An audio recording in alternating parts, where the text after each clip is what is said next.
Ministras y ministros de Estado, Jan Yarab, representante regional de Naciones Unidas, invitados especiales, damas y caballeros, medios de comunicación. Inicio agradeciendo al señor Presidente de la República, Guillermo Lasso, por creer y dar esperanza a las personas privadas de la libertad a través de nuestro servicio, por confiar en una labor en la que estamos liderando desde el SNAI para humanizar, dignificar y transformar el sistema penitenciario. Venimos enfrentando una dificultad en el sistema penitenciario. Esta es una afectación social para nuestro país, sin embargo, es posible direccionar a través de acciones oportunas y apego a la credibilidad en nuestra misión institucional, enmarcada bajo la dignificación, humanización y transformación. Creemos que la eficacia penitenciaria se potencia en la corresponsabilidad institucional y con la eficiencia transversal, lo que incluye la suma de voluntades y esfuerzos. La proliferación de riesgos de diversa naturaleza y complejidad a escala global nos plantean desafíos a la seguridad penitenciaria. Por ello, desde el SNAI, trabajamos en una línea que contrarreste, anticipe y prevenga el impacto de fenómenos sobre la seguridad, Estado y ciudadanos. Estamos transformando el escenario de la seguridad penitenciaria que recibimos. Por ello mencionaré algunas de las estrategias y acciones. Fortalecimiento de la institucionalidad. A fin de corregir las falencias diagnosticadas interinstitucionalmente, trabajamos en reformas legislativas y en la elaboración de instrumentos para fortalecer el Sistema Nacional de Rehabilitación Social. Una de las principales metas alcanzadas en estas semanas es la promulgación de manuales, protocolos y un código de ética para estabilizar y fortalecer el funcionamiento del área administrativa y operativa. Están en marcha reformas a la estructura orgánica funcional y estatutos. También estamos trabajando en una reforma al Código Integral Penal para respaldar y regular el trabajo del Cuerpo de Vigilancia y Seguridad Penitenciaria. Profesionalización del servicio. Estamos bajo la estructura de una primera escuela penitenciaria, con lo cual estamos cumpliendo el reforzamiento de la seguridad interna de los centros con el apoyo de varios países de América Latina y Europa. Reducción del hacinamiento. Próximamente presentaremos el proyecto Renacer, a través del cual se entregarán beneficios penitenciarios de manera progresiva en un año, y además iniciaremos con un proceso de adquisición de dispositivos de vigilancia electrónica. En concordancia a los mismos, daremos seguimiento, ya que los trámites deben ser simplificados, ágiles, rápidos y oportunos, y esta acción también favorecerá a la Policía Nacional, cuyos miembros custodian arrestos domiciliarios. Modelo de gestión y prestación de servicios penitenciarios. En respuesta a la necesidad de planificar, organizar y ejecutar la prestación de un servicio efectivo, infraestructura existente con la capacidad instalada, niveles de seguridad y público objetivo, implementaremos la tipología y clasificación de los establecimientos prestadores de servicios penitenciarios a fin de brindar una atención especializada a las diferentes poblaciones. Nuestro trabajo estará cumplido con la reinserción como cierre exitoso de un ciclo de rehabilitación, y para esto caminamos a paso firme a la transformación del sistema, cumpliendo con los ejes necesarios para devolver a la sociedad personas con conocimientos y capacidades con los cuales aportarán a sus familias y contribuirán de manera positiva a su entorno. La SNAI es parte fundamental de las diferentes estrategias de acciones para contener y mejorar oportunamente el orden social y recuperar la confianza de segundas oportunidades de las personas privadas de la libertad. Este servicio, reconociendo la finalidad de la resocialización y de la reinserción efectiva a las sociedades más sanas y más vivas, cree en el porvenir, la esperanza colectiva por un sistema penitenciario en paz. De ahí que sea este escenario la oportunidad para resignificar los trascendentales logros que están transformando el sistema, recobrando la confianza colectiva, trabajando por una atención social con mirada a un tratamiento penitenciario real, donde se forjen seres humanos que sean personas de cambio cuando recobren la libertad. Todo se vuelve posible si es existen sinergias institucionales por un sueño común que nos moviliza, un sistema penitenciario humanizado, la mitigación de violencias intramurales, la prevención y anticipación de escenarios criminales. No dejaremos que el tiempo nos gane la partida, pero necesitamos el apoyo y corresponsabilidad interestatal para seguir alcanzando los objetivos trazados. Muchas gracias.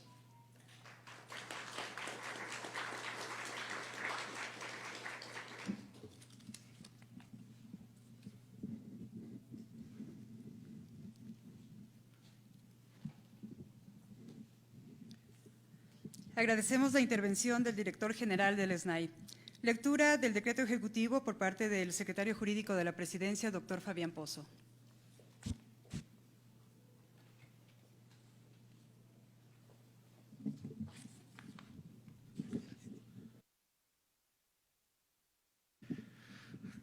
Señor presidente, distinguidos ministros, ministras, secretarios y secretarias de Estado, a continuación procedo a darle lectura del extracto del decreto a firmarse el día de hoy. Considerando que el numeral 18 del artículo 147 de la Constitución de la República atribuye al presidente la facultad discrecional de indultar, rebajar o conmutar penas de acuerdo con la ley, que el SNAI informó que el sistema de rehabilitación social alberga a 34.821 personas privadas de libertad en una capacidad instalada para 30.169 plazas, que el Estado debe adoptar medidas de corto plazo que permitan intervenir en el sistema mientras se continúan las medidas de mediano y largo plazo que mejoren las condiciones de las personas privadas de libertad en el marco de la protección de los derechos y rehabilitación social en ejercicio de sus facultades que le confiere la Constitución decreta. Conferir el indulto presidencial a favor de toda persona privada de la libertad que reúna todos los siguientes requisitos. Primero, sentencia condenatoria por alguno de los siguientes delitos: robo, hurto, estafa, abuso de confianza. Haber cumplido al menos el 40% de la pena privativa de la libertad impuesta en el caso de que se trate de personas sentenciadas bajo el Código Penal y Código de Procedimiento Penal, y haber cumplido al menos el 60% cuando se trate de personas sentenciadas bajo el Código Orgánico Integral Penal. Tercero, que no mantenga otras sentencias condenatorias ni medidas cautelares vigentes en su contra. Cuarto, que no tenga un proceso penal ni investigación previa en su contra.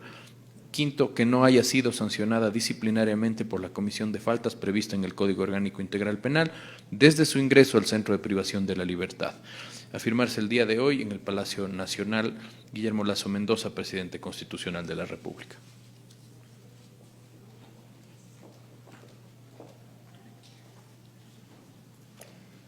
Procede para la firma del decreto ejecutivo de indulto para personas privadas de la libertad por parte del señor presidente constitucional de la República de Ecuador, Guillermo Lasso Mendoza.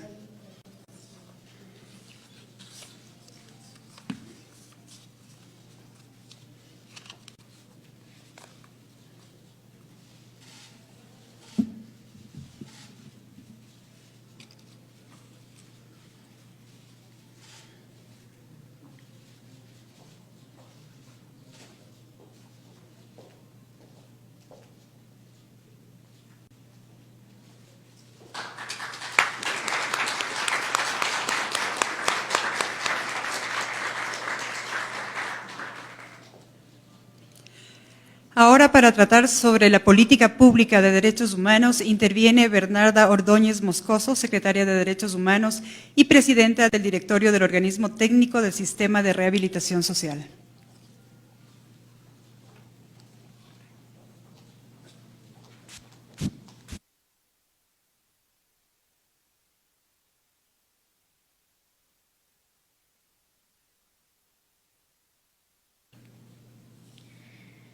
Señor presidente, buenas tardes, ministras, ministros de Estado, autoridades público presente. En Ecuador hay más de 35.000 personas privadas de libertad. Estas palabras son para ellos.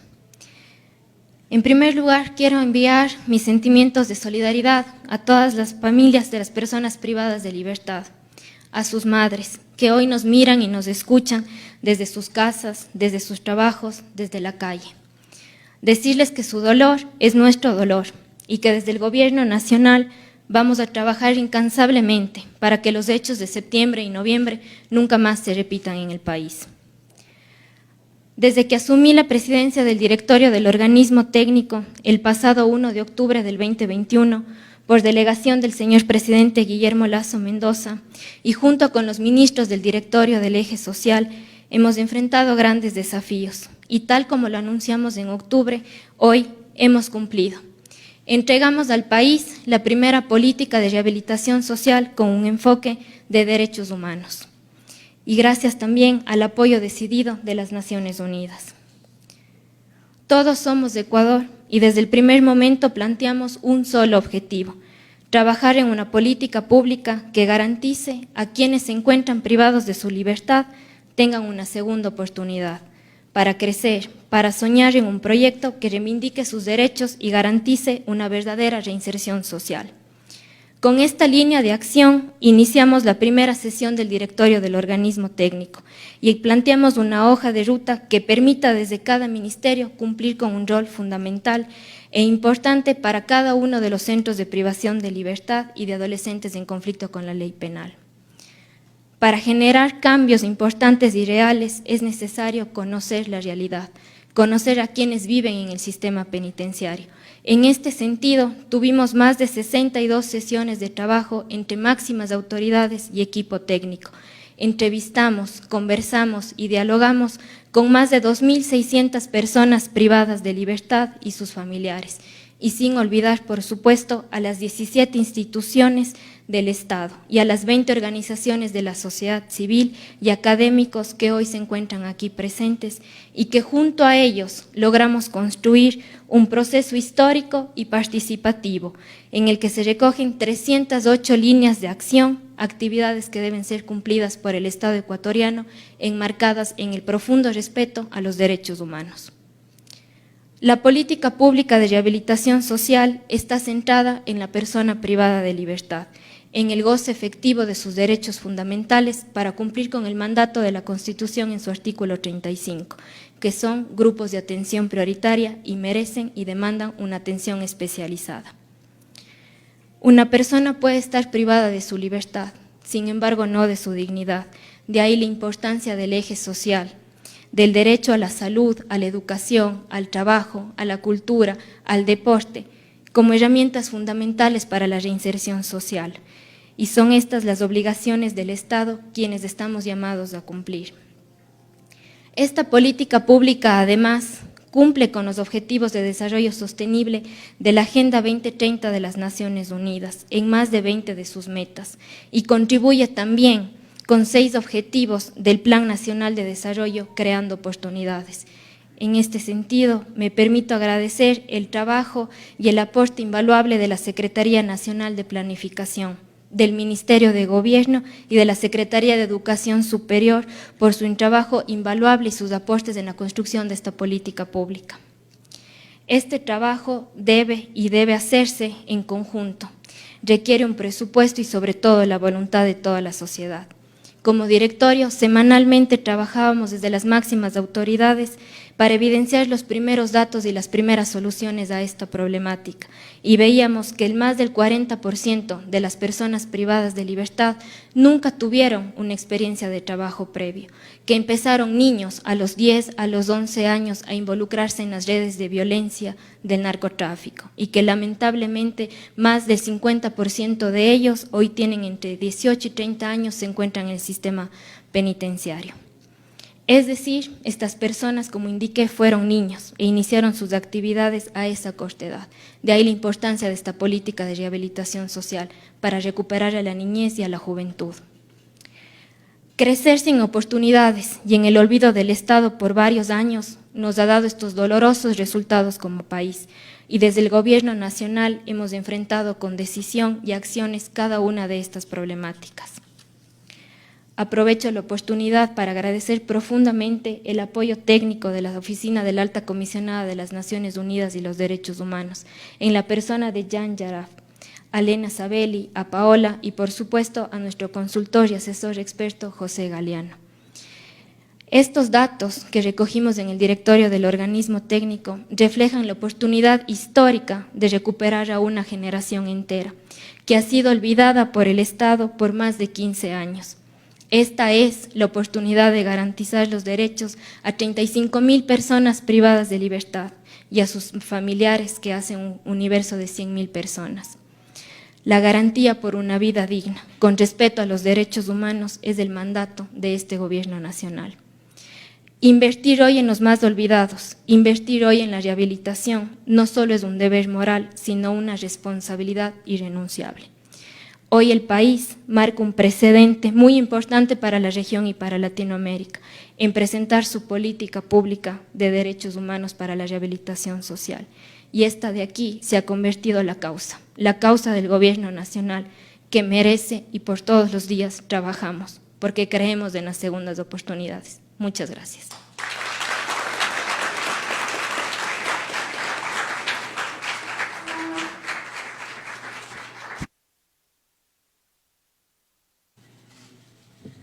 Agradecemos las palabras de la Secretaria de Derechos Humanos. Intervención de Jan Yaraf, representante para América del Sur de la Alta Comisionada de las Naciones Unidas para los Derechos Humanos.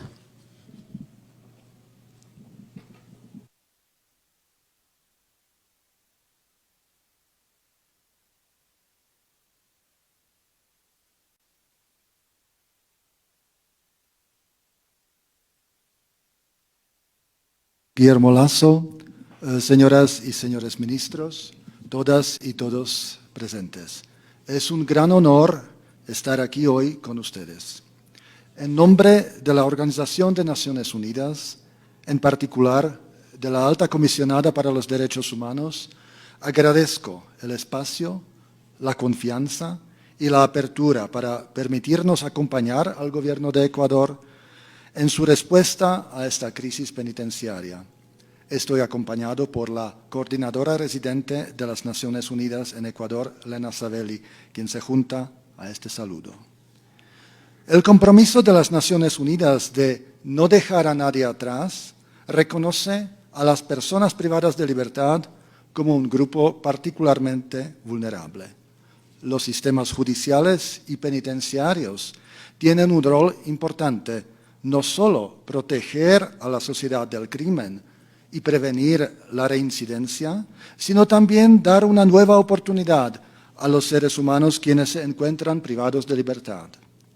Sin embargo, en muchos países del mundo, en muchas partes del mundo, en particular en América Latina, estos sistemas enfrentan desafíos estructurales, sobreuso de privación de libertad que lleva al hacinamiento, condiciones precarias que complican la resocialización y la violencia intracarcelaria.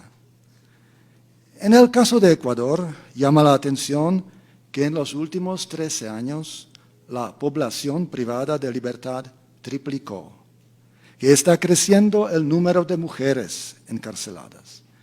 También es llamativo que los recientes actos de violencia masiva ocurrieron todos en las 4 megacárceles del modelo que se construyó en la última década para supuestamente resolver el problema de hacinamiento, pero trajo condiciones aún más deshumanizantes que no favorecen la resocialización. Muchos problemas que se manifiestan en los entornos penitenciarios son un reflejo de disparidades socioeconómicas en nuestras sociedades, pero también de prácticas demasiado punitivas de justicia penal.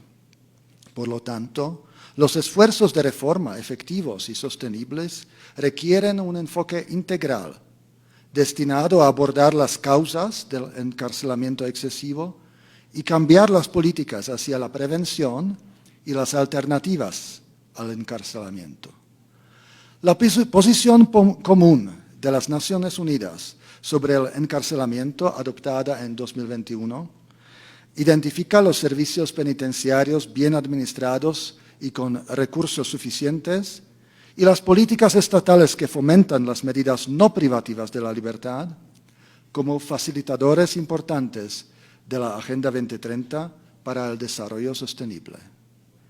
Desde el Alto Comisionado contribuimos en cooperación con nuestros colegas de UNODC, la Agencia contra Droga y Delito, con un diagnóstico y una propuesta de hoja de ruta para una reforma penitenciaria integral en Ecuador. Identificamos 4 áreas prioritarias que son mejorar la seguridad en los centros, reducir el hacinamiento y el uso excesivo de la privación de libertad, mejorar la gestión penitenciaria, mejorar la rehabilitación social.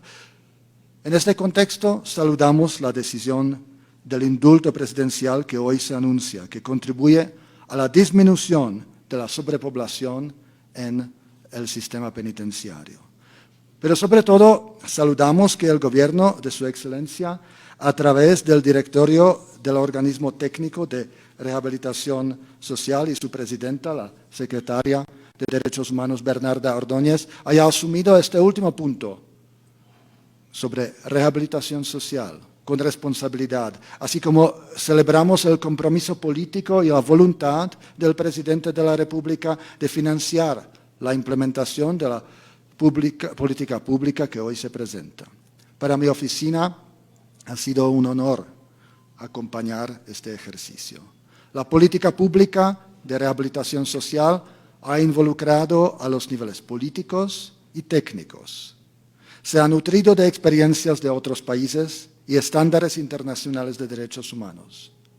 Ha sido co-construida con las organizaciones de la sociedad civil y la academia y ha conversado con las familias y las propias personas privadas de libertad. Esta escucha, aportes y participación complementarias son las que dan una perspectiva práctica de lo que deberían ser los servicios, atenciones, programas y proyectos al interior de los centros de privación de libertad, de manera a que las personas privadas de libertad puedan tener acceso a sus derechos que deben ser garantizados. Saludamos que el gobierno se comprometa con este tema, pues sin duda se requiere un compromiso político de largo aliento. Evidentemente, la adopción de la política pública es tan solo el primer paso. Nos esperan los desafíos de la implementación. En este contexto, reitero el compromiso de la Oficina del Alto Comisionado para los Derechos Humanos, así como del equipo de Naciones Unidas en Ecuador, de seguir acompañándoles. Ecuador contará en este tema y en otros con nuestro pleno respaldo. Muchas gracias por su atención.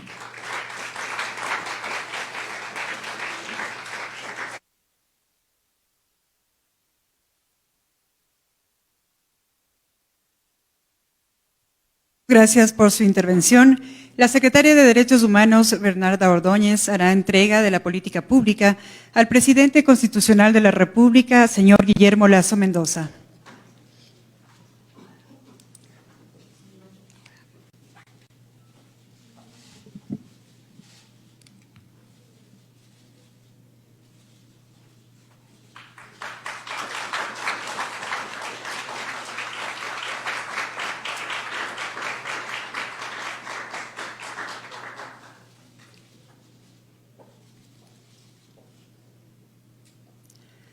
Intervención del señor Guillermo Lasso Mendoza, presidente constitucional de la República del Ecuador.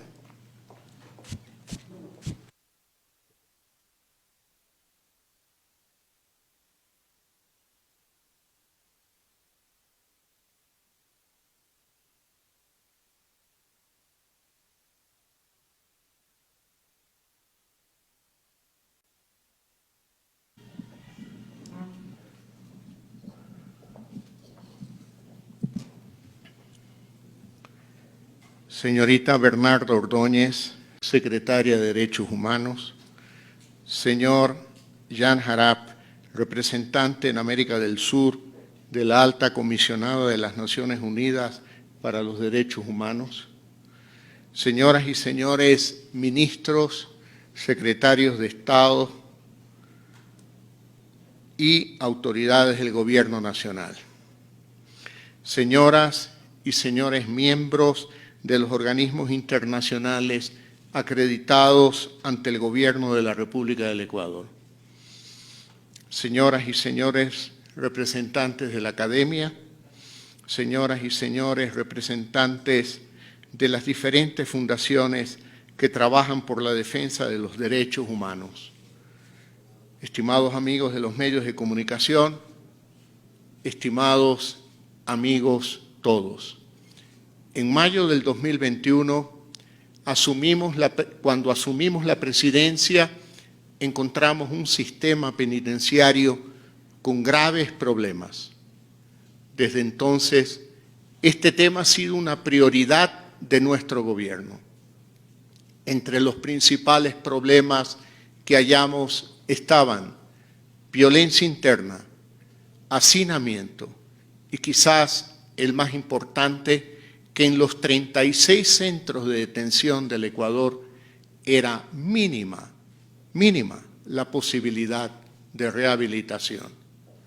Por eso no sorprende que la Policía Nacional captura personas con 10, 15, 20 detenciones anteriores, lo cual ratifica que entran y salen de la prisión sin que hayan tenido la oportunidad de cambiar su conducta. Muchas veces se escucha que las cárceles son la universidad del delito, porque ahí, salvo poquísimas excepciones, nadie puede prepararse para tener una vida nueva, una nueva oportunidad de vida. Eso queremos cambiar con políticas como la que hoy estamos presentando, que además se complementa con acciones como la repatriación de presos extranjeros y el decreto de indulto que acabo de firmar. Habrán ustedes notado que una vez que firmé el decreto, le dije algo a la secretaria de Derechos Humanos y le dije con profundo sentido de responsabilidad y desde el fondo de mi alma, firmo este decreto como una acción de respeto a los derechos humanos de muchas personas privadas de la libertad que de acuerdo con la ley ya tienen derechos de libertad y por razones de excesiva burocracia y de corrupción no lo han logrado. Por la vía de este decreto agilizamos todos los procesos para que aquellas personas puedan gozar de sus derechos, de los derechos establecidos en la ley. El propósito del decreto es acelerar los indultos, como dije, de quienes podrían acceder a él, pero han seguido detenidos por estos trámites burocráticos no de este gobierno, y por tradicionales actos de corrupción también. El objetivo es reducir el hacinamiento en las cárceles, siempre cumpliendo exactamente los requisitos legales que permitan hacerlo. El hacinamiento no solo genera violencia, sino también problemas de salubridad. Por ello, es importante mencionar que el Ecuador es de los pocos países del mundo que ha vacunado completamente a las personas privadas de libertad. Establecimos brigadas especiales para los centros de detención a efectos de que todos estén vacunados. Y no fueron los últimos en la fila, fueron de los grupos de la población que estuvieron en los primeros lugares cuando comenzamos el proceso de vacunación. Actualmente, con firmeza y decisión, estamos poniendo orden al descontrol y la violencia dentro de los mal llamados centros de rehabilitación social. Pero no es suficiente, debemos ir más allá para construir un verdadero sistema penitenciario. Como caracteriza nuestro gobierno, queremos dar soluciones permanentes con una auténtica e integral rehabilitación social. Estimados amigos, cuando alguien llega a la cárcel, pierde su libertad, pero no es justo ni humano que pierda también su derecho a la educación, al trabajo, a la salud, a la cultura y al deporte. Debemos respetar esos derechos para que después de cumplir su condena esas personas retomen su vida con un nuevo rumbo, con ganas de recuperar el tiempo perdido. Alrededor del 45% de los detenidos, es decir, casi 16.000 personas privadas de libertad, tienen una familia, tienen hijos, tienen padres, tienen hermanos, y el 43%, 15.000, tienen entre 18 y 30 años de edad, es decir, están en plena edad productiva. Entre las mujeres, 7 de cada 10 detenidas fueron empleadas, comerciantes, estudiantes, amas de casa.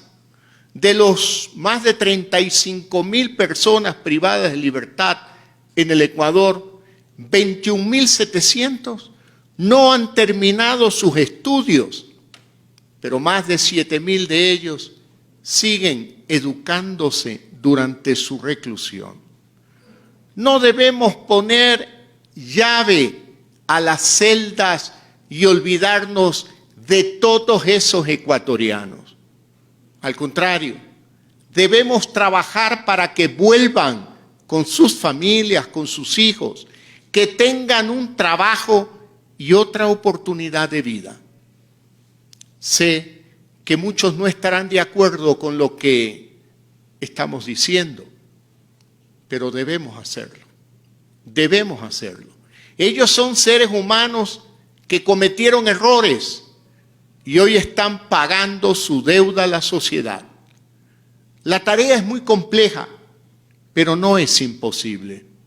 Por eso se requiere de un enfoque integral, donde no solo hablemos de seguridad, sino también de dignidad, de respeto a los derechos humanos, de educación, de trabajo, de salud, de cultura, de deporte, en el que participen todas las funciones del Estado relacionadas con este problema.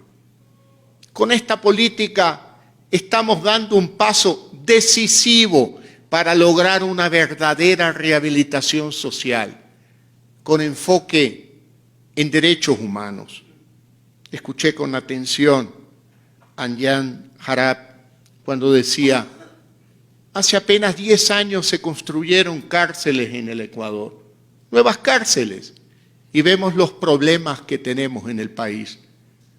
¿Qué quiere decir esto? Y lo digo yo, no él. Se hicieron mal. Se hicieron mal. Y por otro lado, ciertamente que también ha habido un abuso en cuanto a la prisión preventiva. Para ello, yo quiero agradecer el apoyo de países como Estados Unidos, como Colombia, como la Unión Europea y la Oficina del Alto Comisionado de las Naciones Unidas para los Derechos Humanos, que nos han brindado todo su contingente para la construcción de esta política. Gracias a todos. Apreciamos mucho su apoyo y asistencia. Y por supuesto, gracias a la secretaria de Derechos Humanos, Bernarda Ordóñez, por su intenso trabajo y preocupación por este tema. Esta política incluye la creación de carreras técnicas, convenios con empresas para que les den trabajo a los detenidos, programas de desintoxicación, atención especial a los jóvenes infractores. También contiene mejoras en infraestructura y tecnología, capacitación de guías, un observatorio de las acciones, un censo para conocer con precisión el estado jurídico de salud, educativo y peligrosidad de cada persona privada de libertad para poder clasificarlos y orientarlos. Algo muy importante que contiene esta política es crear un mecanismo de comunicación con sus familiares y también brindar atención a los hijos de los detenidos. Sería terrible que estos niños y jóvenes queden indefensos ante la vida y corran el riesgo de seguir por malos pasos. Sabemos que la delincuencia recluta a sus sicarios entre jóvenes abandonados o de hogares disfuncionales. No queremos que eso se convierta en una espiral sin fin. La política que hoy presentamos no solo beneficia a las personas que están privadas de su libertad, sino sobre todo a la sociedad entera. Todos seremos beneficiados. Debemos recordar que quienes hoy están detenidos antes fueron niños y adolescentes, mayoritariamente de periferias, sin acceso a servicios básicos, sin educación adecuada, sin atención de salud y cuyos padres no tenían empleo ni seguridad social. Es una deuda moral que alguien debía pagar